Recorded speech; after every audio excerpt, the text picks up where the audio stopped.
Hypertension is when the blood flow is circulating with high or elevated blood pressure, irrigating the brain and the heart mainly. The damage that causes can really affect the life of the patient.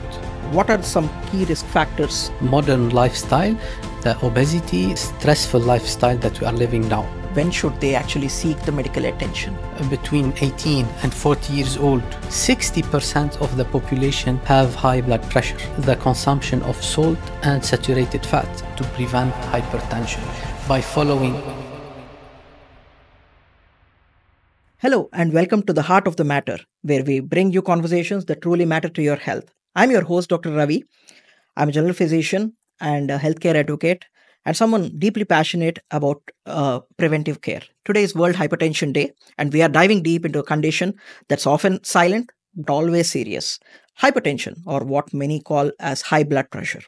Joining me is someone whose insights could quite literally save lives. Dr. Samah Dr. He's a leading and highly respected interventional cardiologist consultant with loads of clinical experience in managing the cardiovascular diseases. Dr. Samah, thank you for joining us today. Thank you, Dr. Ravi, for having me.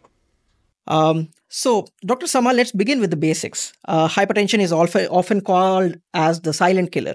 For our listeners, could you please explain what hypertension really is and why is it of such a concern? Hypertension is when the blood flow is circulating with high or elevated blood pressure in the artery in a consistent way all the time.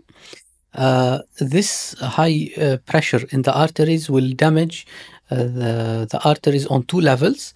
On the macrovascular level, it will damage the arteries irrigating the brain and the heart mainly. And on the microvascular level, it damages the retina of the eye, the muscle of the heart, and kidneys. That's why it's called the silent killer, because the damage that causes can really affect the life of the patient. That's powerful.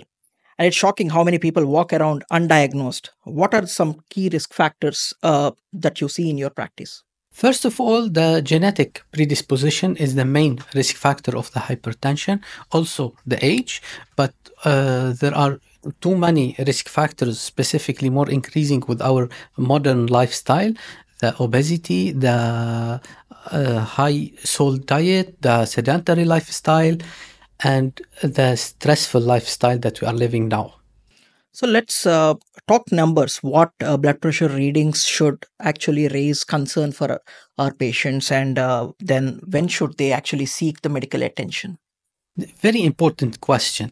All people must know that the definition of normal blood pressure is based on numbers. That means when the blood pressure is less than 120, the systolic, over 80 millimeter mercury, the diastolic blood pressure. Every adult must check on his blood pressure between 18 and 40 years old every 3 years, except there is any risk factor. So the blood pressure checking must be done yearly. For example, obese or sedentary people or patient under stress must check every year. And at age of 40, and now we start to encourage to check at 35 on yearly basis, we should check on our blood pressure. Perfect. That's quite informational. Normally, how many people are getting affected in the world? How is the prevalence of the particular condition? According to the WHO, every one in three adults have high blood pressure. And after the age of 60% of the population have high blood pressure. And for those listening, especially younger individuals, may think hypertension is only an older, elderly disease. So what would you say about it? That's true that in elderly patients, the hypertension is most prevalent, but it's also a disease of the young adulthood. And unfortunately, with the modern lifestyle, it's becoming more and more prevalent in the young population, specifically in the age of 30s. We are diagnosing more and more patients with high blood pressure. Yeah, that's certainly a cause, one of the major cause of early onset heart attacks and stuff. So, how many people normally, on an average, go undiagnosed without any symptoms? Uh, is there any statistics? At least more than 60%, let's say more than 70% of the patient with high blood pressure don't present with symptoms. We know that in the young population, specifically in the 30s and early 40s, in some populations, 50% of hypertensive patients are not diagnosed well. That's quite a number, Doc. Now that we have talked about the prevalence, we have talked about how to measure it, we have talked about what are the risk factors. Now let's get to the most effective ways people can prevent the hypertension. Very interesting question. In fact, the best treatment of hypertension is the prevention. The prevention we can make it in three ways: eat well, exercise more, and manage stress. By saying eat well, it's increasing the healthy food. That's been increasing vegetable consumption, protein, consumption of whole grains, and decrease the consumption of salt and saturated fat. The second most important thing is maintaining a regular physical activity. As cardiologists, we recommend for every adult to maintain at least 30 minutes of brisk walking or equivalent physical activity daily, most days of the week. That account for 120 minutes per week of physical activity, and this must be done on regular basis.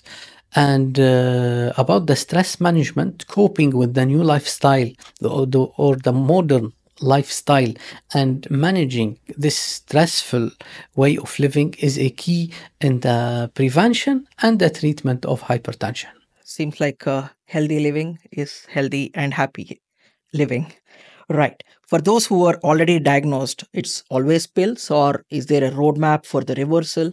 How does it work? First, the diagnosis of hypertension must be done after multiple visit and multiple blood pressure readings. Sometimes we need to attach a monitor that will monitor the BP over 24 hours for the patient and decide if the patient is hypertensive or not. A single reading of high blood pressure doesn't mean that the patient is hypertensive.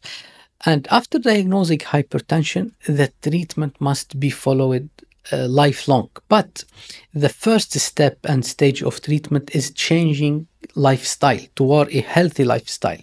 So if we start giving medicine to the patient and later he succeed to maintain a physical activity and lose 10% of the body mass, mainly by losing abdominal fat and changing toward a healthy lifestyle, many patients can stop their medicine, but we should say that it must be done under medical supervision, not by themselves.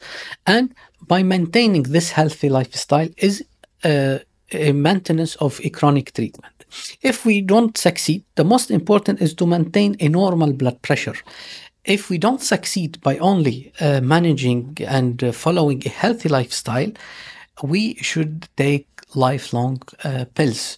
Now, with the new studies and the new pharmaceutical progression, we are trying to maintain this in a single pill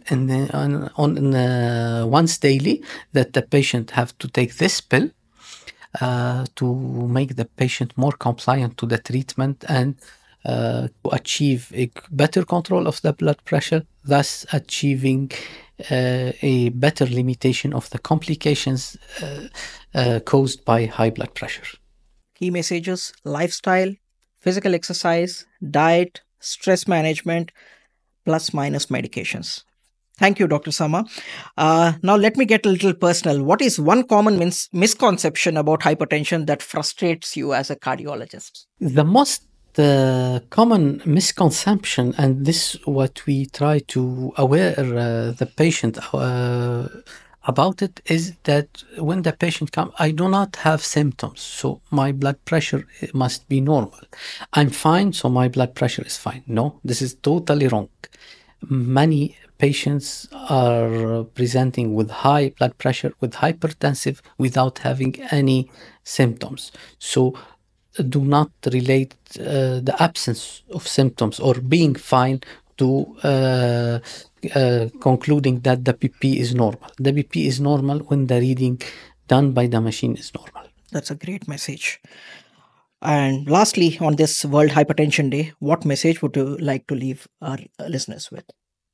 Prevention, the most important treatment in all the cardiovascular disease, specifically in the hypertension, is to prevent hypertension by following healthy diet, regular physical activity, and by checking early on the BP to detect any early elevation of the blood pressure. Thank you so much, Dr. Samad. That has been a truly eye-opening session for us. To all our listeners, please check your blood pressure, know your numbers, and have your regular visits. Like Dr. Sama said, always check on your lifestyle, food, the stress management, and then most importantly, have a regular checkups with your physician. Signing off on this World Hypertension Day with lots of wishes, Dr. Ravi.